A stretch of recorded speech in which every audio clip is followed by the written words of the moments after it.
I have a wonderful school that I support. I absolutely love working there to bits. It's one of my favourite places in the world to go to. But I've had some pushback from the teacher. And it's a reception class, and we've been slowly introducing a tough spot. And around the tough spot, we've been introducing a very rich provision area with lots of different tools, containers, the typical things that you would see on one of my central stations. And the pushback from her, rightly so, has been, well, these are receptionist children about to transition into year one. Why are we spending so much time filling and emptying containers? And it's a very good question. And the truth is, we shouldn't be doing this at this point, but the harsh truth, really, for that setting is the children haven't had that rich diet of opportunities before reception to develop those skills because, well, for lots of reasons, but without those, they're not able to delve into the typical experiences that children might have in reception. And when I say those typical experiences, I mean things like having a self-service Play-Doh area where the children can make and bake whatever they want, self-service baking area where they can make and bake whatever they want. I was speaking to a client this morning at an international school about having a coffee station where they can make coffee without terrifying anyone. We're not talking about making coffee to drink or about the processes and making it part of the play, and decaf if needed.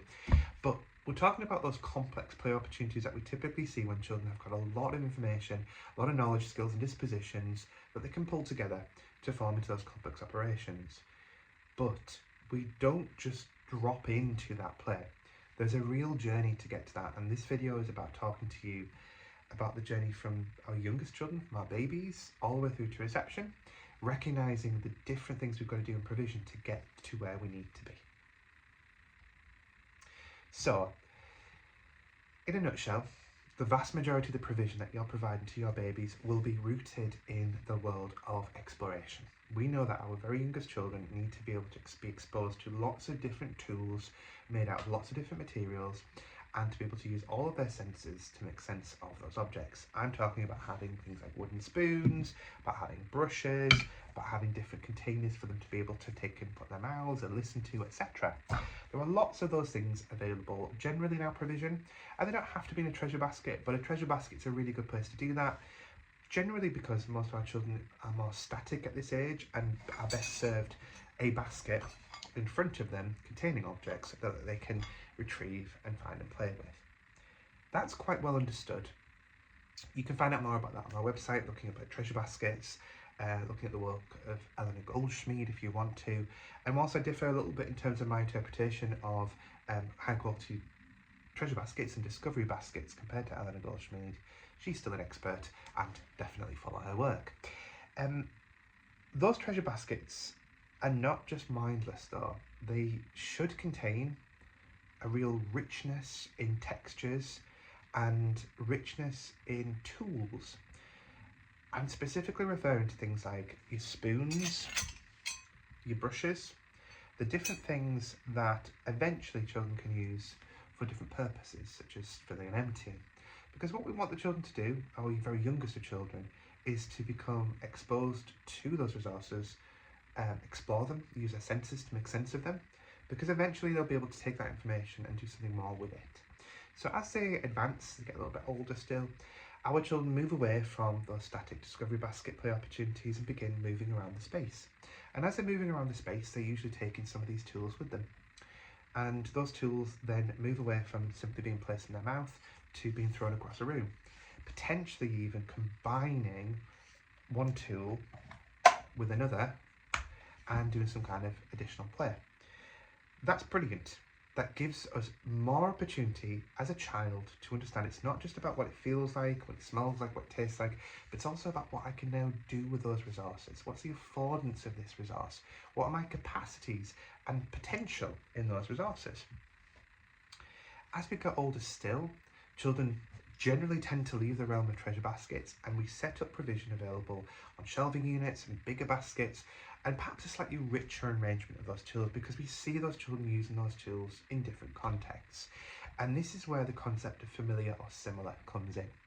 If you have, because you've been a child in nursery, you've had lots of opportunities, if you've had lots of opportunities to play with a spoon, to understand everything about this spoon, The leap between this spoon and this plastic brewer's spoon with a much longer handle is quite short. I can take everything I know about this spoon, all the skills and knowledge about how it works, how it operates, and apply it essentially to this.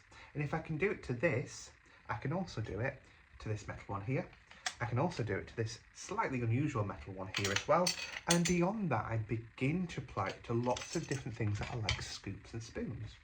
Now I'm talking about relatively young children here. I'm talking about 2 and 3 year olds who are beginning to take what they know, what they've learnt from treasure basket exploration play and simple rudimentary play, and expand upon that and really grow their diet and their understanding of these different tools and the uses in the provision. As children get older still, we're really ramping up our continuous provision to have a very rich, usually a central station in, say, a preschool room, of a huge number of different tools, generally things associated with the kitchen. So spatulas, spaghetti spoons, garlic presses if they're safe for your children, as well as some slightly unusual tools, things that they might not have seen before, that they can explore and play with.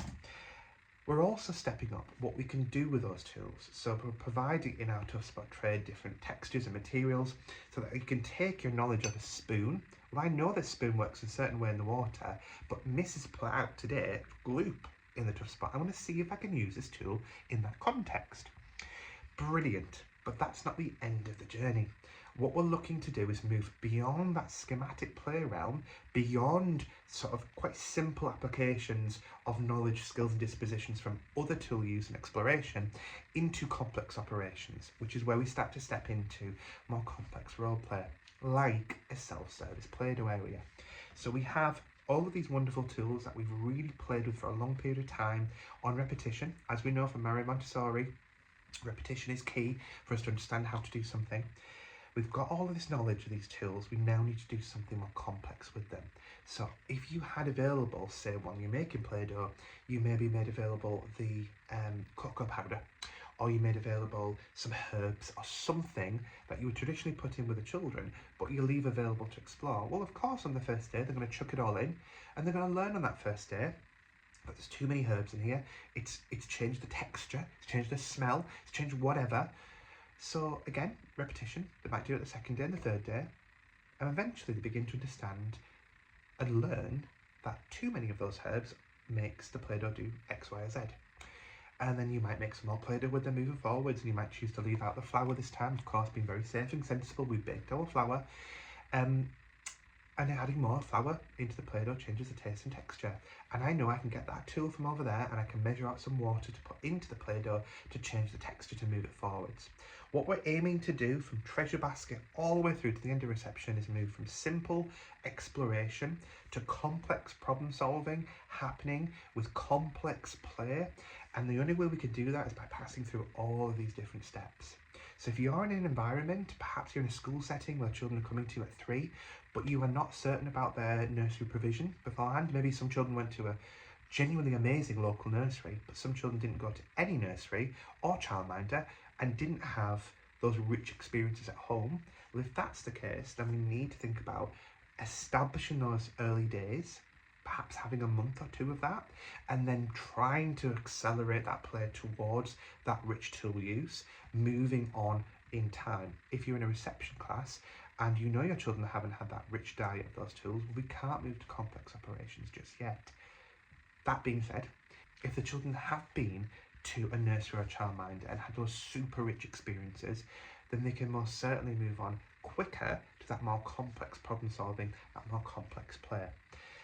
Part of the Purposeful Provision Pedagogy is to really understand and tune into what your children are able to do, what knowledge they're bringing, what skills they're bringing, and carefully scaffolding a continuous provision that gives them that depth of understanding in the tools so that they can eventually apply that in other contexts. It's not rocket science, it's actually really quite simple, but it requires lots of conversations, lots of practice, and a real firm understanding of the value of the adult in the provision. Reach out to me or Mel if we can help you to establish this, or if you've got any questions, please do comment below.